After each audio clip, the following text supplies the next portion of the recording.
주님의 은혜가 여기 계신 모든 성도님들과 그 가정 가운데 함께 하시길 기도합니다. 아멘. 네, 감사합니다.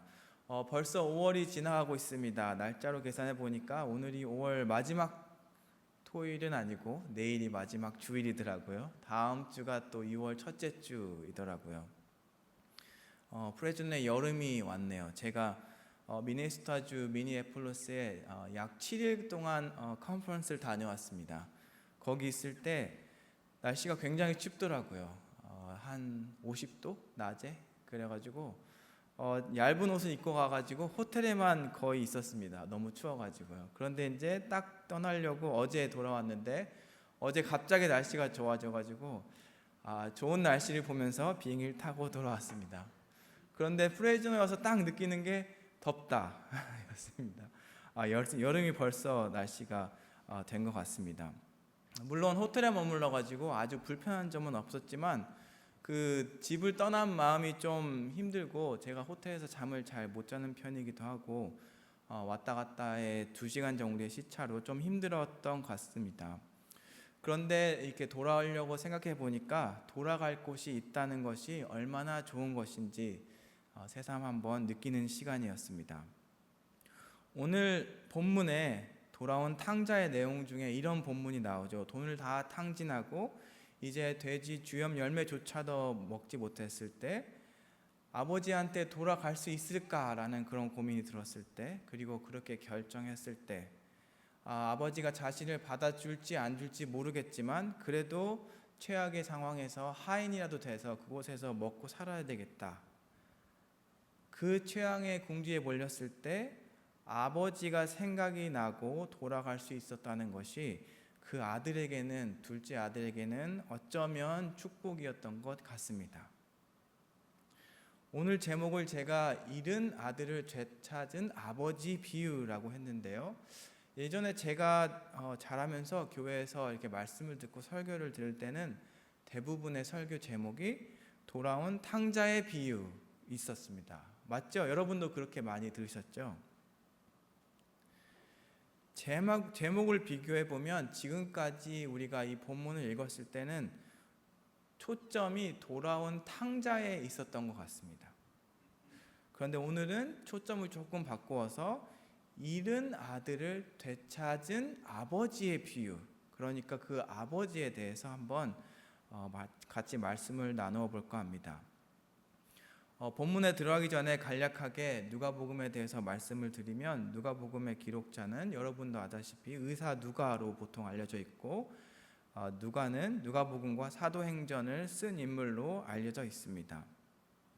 그리고 누가는 이방인이었던 것 같습니다. 근거로는 누가복음과 사도행전에 인용된 구약의 본문들이 모두 히브리어 원문에서가 아니라 70인역 헬라어에서 인용된 것을 보면 아마도 이방이었지 않을까 생각이 됩니다. 그리고 누가가 의사였다는 것은 저희가 이제 골로새서 4장 14절과 누가복음 4장 48절, 8장 55절, 사도행전 28장 8절에서 9절을 읽어봤을 때 아마도 누가의 직업이 의사였다, 이렇게 저희가 알 수 있을 것 같습니다. 그리고 누가복음이 정확히 언제 쓰여져 있는지는 정확히 알 수는 없지만 아마도 60년대 초나 1세기 사이 그 말경이라고 하는 주장들이 유력합니다. 누가복음은 네 부분으로 보통 나눌 수 있는데 1장 1절부터 4장 13절까지 예수님의 탄생과 사역의 시작에 대한 이야기, 두 번째는 4장 14절부터 9장 50절까지 예수님의 갈릴리와 그 주변에서의 사역에 대한 이야기, 세 번째는 9장 51절에서 19장 28절까지 예수님께서 사역을 하시면서 이제 예루살렘으로 가시는 길에 대한 이야기, 그리고 그 사역에 대한 이야기, 마지막으로 19장 29절에서 24장 53절 말씀은 예루살렘에서 예수님의 마지막 시간들, 그리고 십자가와 부활, 그리고 그 다음에 하늘에 올라가시 전까지 그때 이야기를 하고 있습니다. 오늘 본문은 세 번째 파트인 그 예수님께서 예루살렘으로 가시는 길에 있었던 사역 중에 하나입니다. 제가 오늘 본문을 보고 그 앞에 있는 15장 말씀들을 보니까 재밌는 걸 발견했습니다. 혹시 15장 1절에서 2절 성경 말씀 갖고 계시는 분들, 혹시 제가 읽긴 하겠지만 15장을 열어보시면 1절에서 2절에 이렇게 시작합니다. 모든 세리와 죄인들이 이 말씀을 들으러 가까이 나아오니 바리새인과 서기관들이 수군거려 이르되 이 사람이 죄인을 영접하고 음식을 같이 먹는다 하더라. 이때에 예수님께서 비유로 가르치기 시작합니다. 그러니까 그 다음부터 오늘 본문 전까지 두 개의 비유가 나옵니다. 첫 번째 비유는 잃은 양을 찾은 목자에 대한 비유. 그러니까 여러분 잘 아시죠? 100마리가 있었는데 그 중에 한 마리를 잃어버렸는데 그 잃은 한 마리를 찾으니까 너무 즐거워서 이웃집과 벗들을 불러서 같이 잔치를 했다. 함께 즐겼다. 그게 첫 번째 비유이고, 그리고 그것으로 인해서 7절에 이렇게 얘기하는데요.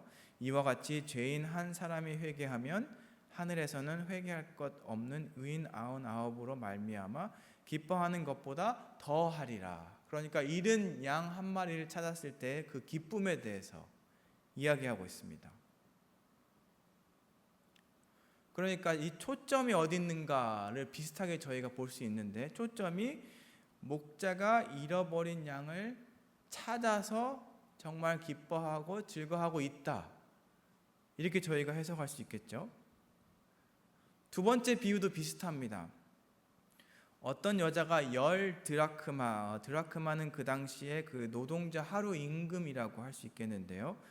10드라크마가 있었는데 그 중에 하나를 잃으니까 등불을 켜고 집을 쓸며 찾아내게 힘썼다. 그러니까 그 한 드라크마를 잃었는데 그거를 찾으니까 너무 기뻐가지고 옆에 있는 사람들과 이웃을 불러서 함께 즐겁게 기뻐했다. 그러니까 10절에 이렇게 예수님께서 말씀을 정의하십니다. 되게 비슷해요. 내가 너희에게 이르노니 이와 같이 죄인 한 사람이 회개하면 하나님의 사자들 앞에 기쁨이 되느니라.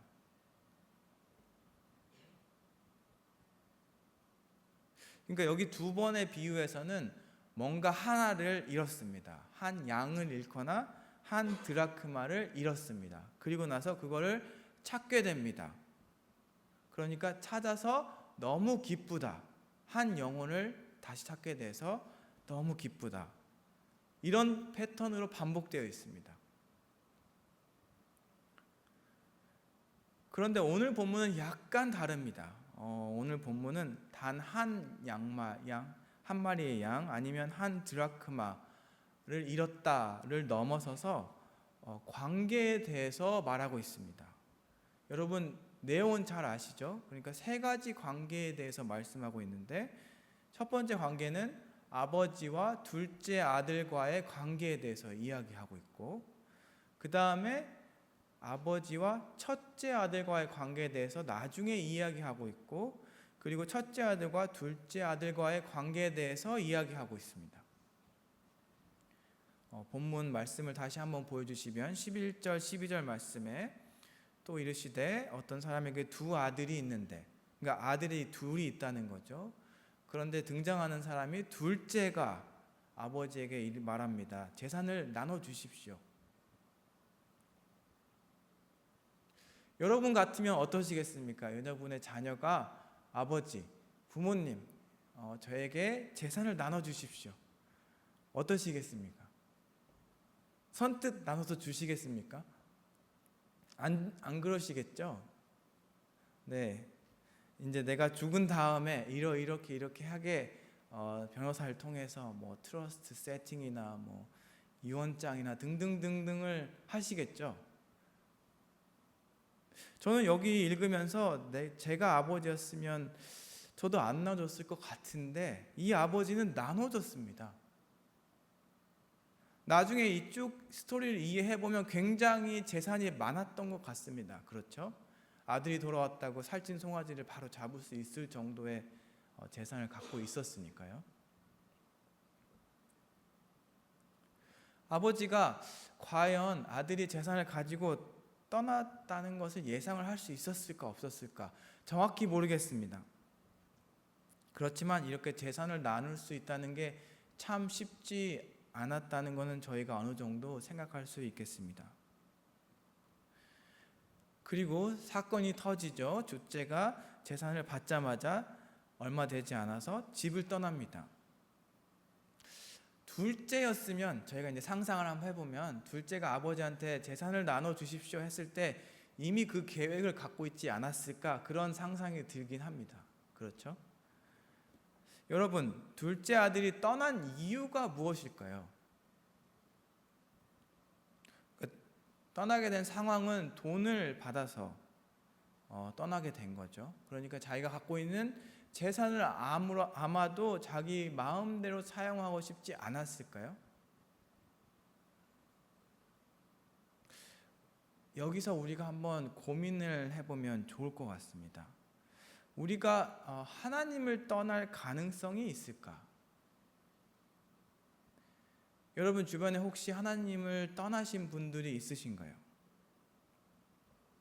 지금 우리가 이렇게 하나님 앞에 나와서 예배드리고 말씀 듣고 하나님을 붙잡고 있는데 저희 이렇게 비유적으로 계속 이야기를 해보면 돈이 많아졌다거나 재산이 많아졌다거나 아니면 우리 삶이 정말 풍성해서 어려움이 없다거나 했을 때 떠날 수 있을 수 있지 않을까? 그러니까 하나님을 내가 의지적으로 나 이제 하나님과의 관계 끝 하고 이렇게 떠난다는 느낌보다는 하나님을 점점 멀리 하지는 않을까? 한 발짝, 두 발짝, 10발짝, 100m, 1km 이렇게 멀리 하게 되지는 않을까? 그런 생각을 한번 해봤습니다. 어쩌면 돈 혹은 재산을 넘어서서 하나님께서 우리에게 이 생명을 주셨는데 때로는 그것이 내 것인 양 예수님께서 우리 하나님께서 그것에 우리 삶의 주인이심을 잊어버리고 내가 생각한 것과 계획대로 이제 받았으니까 살고 있지는 않은지 한번 고민을 한번 해봐야 될 것 같습니다. 본문으로 돌아오면 둘째 아들이 그 다음에 어떤 일이 일어나나요? 13절에서 19절을 대략 요약하면 그렇게 되죠. 떠나서 모든 재산을 다 탕진하고 밥 먹을 수도 없게 돼가지고 특별히 흉년이 들어가지고 이제 돼지에게 주는 주염 열매조차도 먹을 수 없는 상황까지 가게 됩니다. 그러니까 거의 극한의 상황에 가게 되죠. 여러분 한번 생각을 해보십시오. 여러분을 그 자리에 한번 놔보십시오. 먹을 게 하나도 없고 돼지에게 주는 주염 열매조차도 이제 누구도 나한테 주지 않는 그 상황. 극한의 상황에 이제 다 놓이게 되니까 이제 둘째 아들은 극한의 상황에서 떠오르는 게 이제 자신의 아버지의 집이 떠오르는 거죠. 예전에 아버지 집에 있을 때는 하인을 봐도 잘 먹고 있었어요. 그런데 자기 상황을 지금 보니까 그 하인의 상황보다도 못한 겁니다. 그러니까 이제 둘째 아들이 생각을 합니다. 내가 진짜 잘못했구나. 얼마나 갖고 있던 것이 정말 나에게 주어진 것이 그것을 정말 감사함으로 느끼지 못했고 그것을 내 것인 양 다 써서 없애버려가지고 내가 이런 상황에 처해졌구나.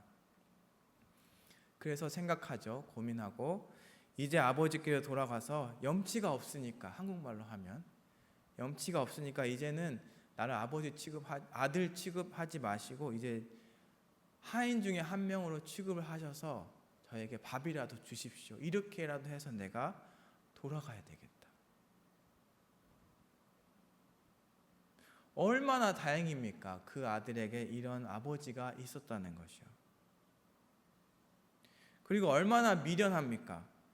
재산을 얻어서 그 재산을 가지고 영원히 살 줄 알고 자기 멋대로 써서 다 탕진해 버린 것이요.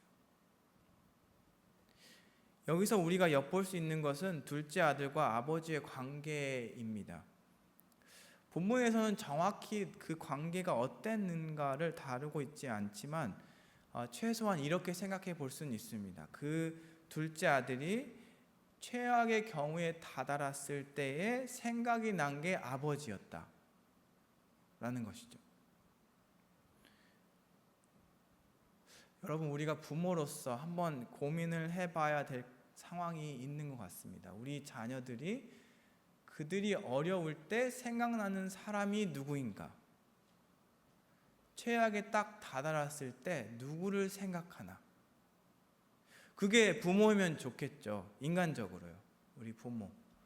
여기 여러분을 생각이 나면 좋겠습니다. 여러분이 그런 관계에 있기를 주님의 이름으로 축원합니다. 아멘. 저희가 거기서 끝나는 것이 아니고 그 최악의 상황에 갔을 때 그들에게 생각나는 사람이, 생각나는 분이 예수님이었으면 좋겠습니다. 아멘. 그런데 안타까운 것이 저희 많은 자료들을 보면 고등학교를 졸업하고 대학교에 갔을 때 그들이 하나님을 멀리하게 된다는 자료들이 많습니다. 그들이 최악의 상황이 됐을 때 하나님께 돌아왔으면 좋겠는데 그렇게 하지 않고 있다는 그런 상황들이 많습니다. 저희들도 책임이 있겠죠. 그렇죠? 그리고 또 여기 저희가 부모님을 봤을 때는 우리 부모님들을 생각했으면 좋겠고, 부모님들과 함께 우리 상황 가운데서 하나님을 계속 찾고 하나님께 매달렸으면 좋겠습니다. 어떻게 하면 이렇게 우리가 관계가 멀어지는 것을 방지할 수 있을까요? 어떻게 하면 우리가 좋은 관계를 유지할 수 있을까요? 저희가 부모로서 먼저 해야 될 것이 우리의 욕심을 버려야 됩니다. 내가 못했던 것을 자녀에게 바라는 것이 아니라 그 자녀가 원하는 것이 무엇인지 찾을 수 있도록 도와주는 것이 중요합니다. 엄마 아빠가 1등을 못 해봤으니까 네가 1등 해야 된다. 그런 게 아니고, 엄마 아빠가 이걸 못 해봤으니까 대학원을 가서 박사를 따야 된다.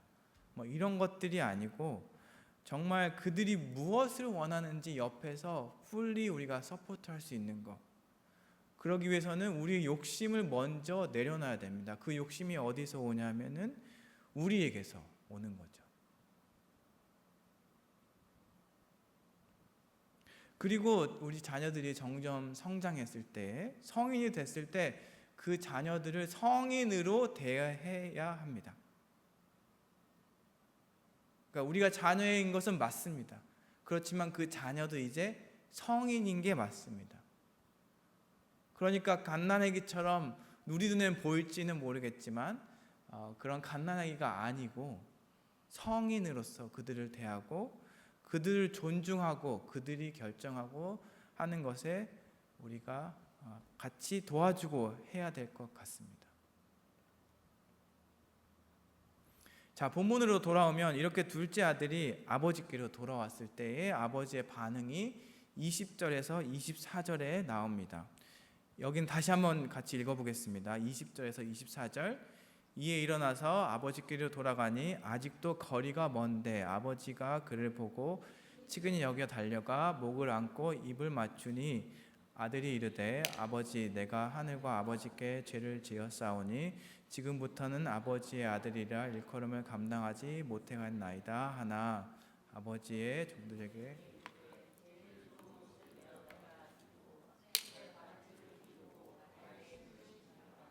그리고 살찐 송아지를 끌어다가 잡으라. 우리가 먹고 즐기자. 이 내 아들은 죽었다가 다시 살아났으며 내가 잃었다가 다시 얻었노라 하니 그들이 즐거워하더라. 그러니까 둘째 아들이 돌아왔을 때 정말 기뻐하고 있는 아들을 볼 수 있었습니다. 둘째 아들의 생각은 이제 아버지와의 관계가 아들과 아버지와의 관계가 아닌 주인과 하인의 관계로 바뀌더라도 내가 가겠다. 그런 마음으로 돌아온 것인데 아버지는 둘째 아들을 아들로 대해줍니다. 오늘 제 설교 제목이 잃은 아들을 되찾은 아버지 비유라고 했는데 이 초점이 여기 있는 것 같습니다. 아버지는 아들이 돌아왔을 때 아들로 대해주는 것. 하인으로 대하는 것이 아니고 네가 돈 다 갖고 나갔으니까 재산 다 탕진했으니까 이제 너는 하인처럼 있어도 된다. 우리가 마음으로는 그렇게 해도 되겠다고 생각할 수 있겠죠? 인간적으로는요. 물론 여러분도 그렇지 않으실 줄 압니다. 여러분의 자녀가 돌아왔을 때 어떤 상황이었더라도 그들을 우리 자녀로서 아들, 딸로서 받아주실 줄 압니다. 왜냐하면 우리가 그런 사랑을 하나님께 받았으니까요. 하나님께 우리가 돌아갔을 때에 그 정말 기쁨으로, 기쁜 마음으로 우리를 받아주신 하나님의 예수님의 그 사랑을 경험을 했으니까요. 아멘.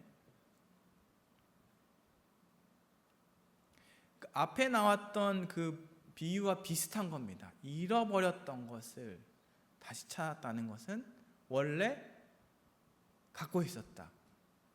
그러니까 여기 비유에서 정확히 말하는 것은 원래 우리가 하나님의 자녀였는데 잊어버렸다가 다시 돌아왔다라는 거죠. 그러니까 우리가 하나님의 자녀였다는 게 원래 상황이었습니다.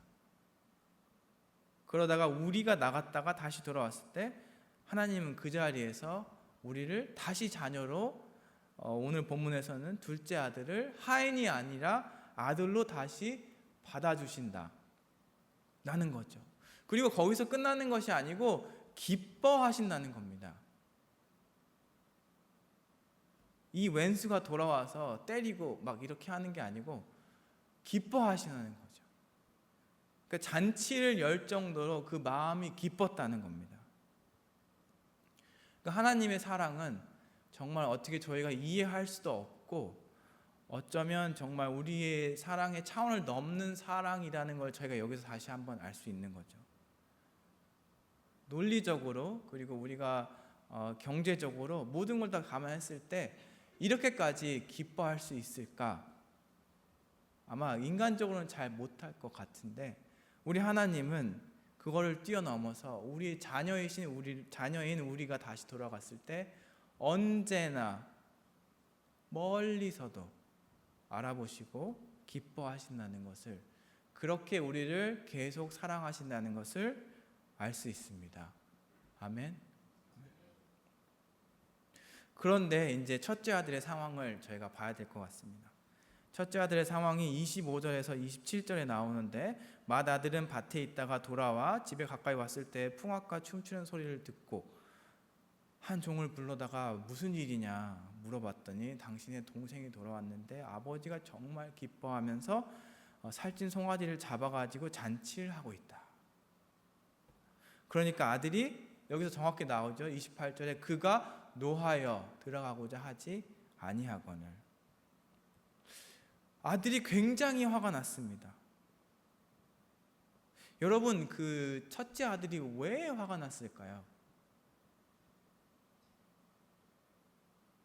29절 30절을 보면 심지어 그 맏아들이 제가 아버지를 이렇게 열심히 섬겼는데 한 번도 염소 새끼를 잡아가지고 잔치한 적이 없었다. 그런데 이 허랑방탕한 생활을 한 둘째 아들이 들어왔을 때 왜 잔치까지 하냐? 요약을 하면 이렇게 되겠죠. 너무 화가 나는 겁니다. 저희가 이 관계의 성에서 한번 보면은 첫째 아들은 자기 자신과 동생, 둘째 아들을 비교하고 있는 것 같습니다. 그러니까 아버지가 자신에게는 잔치를 베풀어 주지 않았는데 말썽꾸러기 허랑방탕한 재산을 다 탕진한 둘째에게는 잔치를 해주니까 이 두 사건을 딱 비교하니까 열받은 겁니다. 억울한 것 같아요. 너무 화가 난 겁니다. 때로는 우리가 인간관계에서 이런 비교하는 마음을 가질 때가 있습니다. 저희의 논리는 이렇습니다. 다 똑같이 해줘야지 왜 저 사람만 해주고 나는 안 해주나. 우리 아이들이 그렇죠. 아이 둘, 셋, 넷, 다섯 계시는 분들 오빠 해줬으니까 나도 해줘야 된다. 언니 해줬으니까 나 해줘야 된다. 형 했으니까 나도 똑같이 해야 된다. 나이에 상관없이. 그렇죠? 요즘에는 그런 거 많이 해요. 이제 초등학교, 중학교에 들어가면 전화기, 뭐 스마트폰 주는데 첫째가 중학교에 들어가면서 스마트폰이 필요해서 사줍니다. 그러면 둘째가 나도 이렇게 얘기하죠. 셋째는 7살도 안 됐는데 나도 이렇게 얘기합니다. 그러니까 우리 생각으로는 말이 안 됩니다. 그렇죠? 그 꼬맹이가 전화기가 굳이 필요할까? 그런데 상상을 해보면 이렇게 됩니다. 오늘 본문이 딱 그거죠. 한 사건을 정확히 비교해서 둘째 할 때는 잔치해주고 저한테는 잔치 한 번도 안 해줬습니다. 이 사건을 딱 비교해서 이것만 놓고 비교하는 거죠.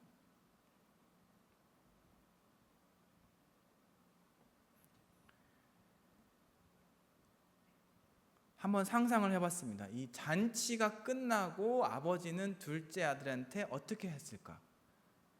재밌죠? 저희 성경 볼 때 이렇게 상상을 한번 해보면 재밌습니다. 매일매일 잔치를 했을까요?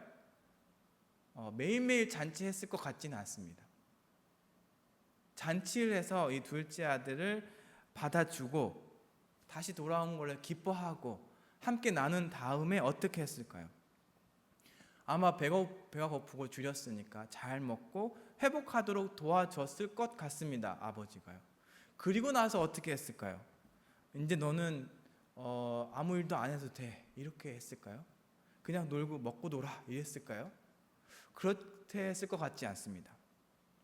이제 네가 배웠으니까 일한 만큼 먹고 살 수 있도록 네가 한번 생각해보고 여기 일할 자리가 있으니까 일을 해봐라 그렇게 하지 않았을까요?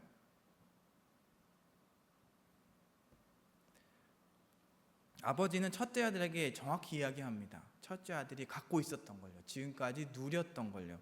아버지가 31절 32절 말씀에 너는 항상 나와 함께 있었다. 이제 다 내 것이 네 것이다. 네 동생은 지금 거의 죽었다가 살아난 아이다. 내가 잃어버렸다가 다시 얻은 사람이니까 기뻐하는 게 당연하다. 우리가 대략 추정할 수 있는 것은 이제 처음 시작할 때 아버지께서 재산을 나눠줬다고 하잖아요. 그러니까 나눠준 것을 둘째 아들이 갖고 갔고, 그럼 남아있는 거는 첫째 아들이 갖고 있는 거겠죠. 물론 아버지께서 살아계시니까 그걸 함께 그 자리에서 이제 같이 가업을 이어나가는 그런 상황이었겠죠. 그러니까 아버지께 다 첫째 아들 거라고 얘기해 준 겁니다. 이거 다 네 거였어. 그런데 왜 그거를 지금까지 모르고 있었니? 둘째는 내가 잊어버렸다가 다시 찾아가지고 너무너무 기쁜 거다. 그 기쁨에 동참할 수 없겠니? 이런 거죠, 지금. 그 아들이 말하고 있는 것이죠. 그 아들에게 말하고 있는 거죠. 저는 한편으로는 아버지와 첫째 아들과의 관계가 굉장히 좋다고 생각합니다. 의외죠? 왜 그럴까요? 자신의 솔직한 마음을 얘기할 수 있습니다. 여러분, 자녀들이 여러분에게 와서 솔직한 마음을 얘기할 수 있습니까? 다? 점점 그런 기회들이 줄어드는 걸 저희가 느끼고 있습니다. 그렇죠? 저도 그래요. 저희 딸이 솔직한 마음 다 얘기할까? 아마 그렇지는 않겠지? 아버지와 첫째 아들과의 관계가 그 솔직한 마음을 다 얘기하실 정도로 관계가 깊이 지금 있다는 겁니다. 그러니까 그런 얘기를 하고 아버지가 내 의견은 이렇다. 이렇게 한번 생각해봐라. 라고 권면한 거죠, 지금.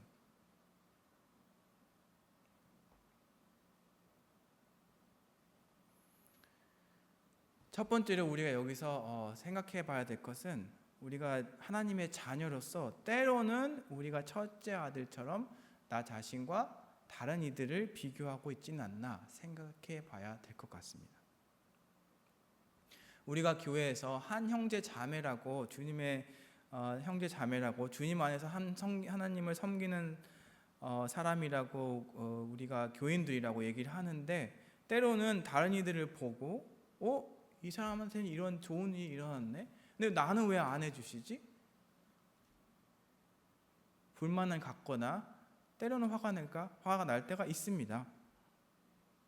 그때는 아마도 단순 비교를 하는 것 같습니다. 그러니까 우리에게 갖고 있는, 우리가 하나님께서 우리에게 주신 것에 대해서 생각하고 고민하고 감사하는 것을 잠깐 잊어버리고 그냥 단순하게 이 사람한테 이런 일이 일어났으니까 나는 이게 없네 라는 단순 비교 때문에 우리가 그런 인간적으로 비교를 해가지고 실망하거나 화가 날 수도 있을 것 같습니다.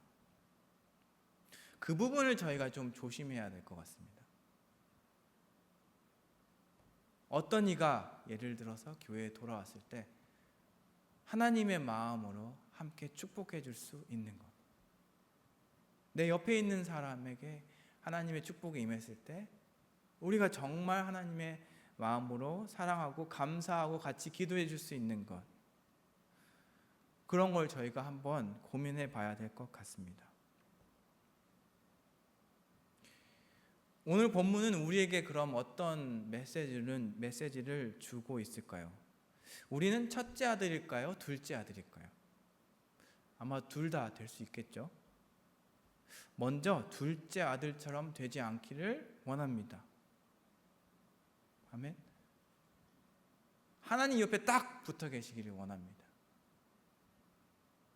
하나님께서 주신 삶과 생명이 내 것인 양 생각하지 말고 천천히 멀어지는 것이 아니라 그 하나님의 삶을, 주신 삶을, 생명을 주인이신 예수님을 잊지 말고 우리 삶 가운데서 항상 딱 붙어 계시길 주님의 이름으로 축원합니다.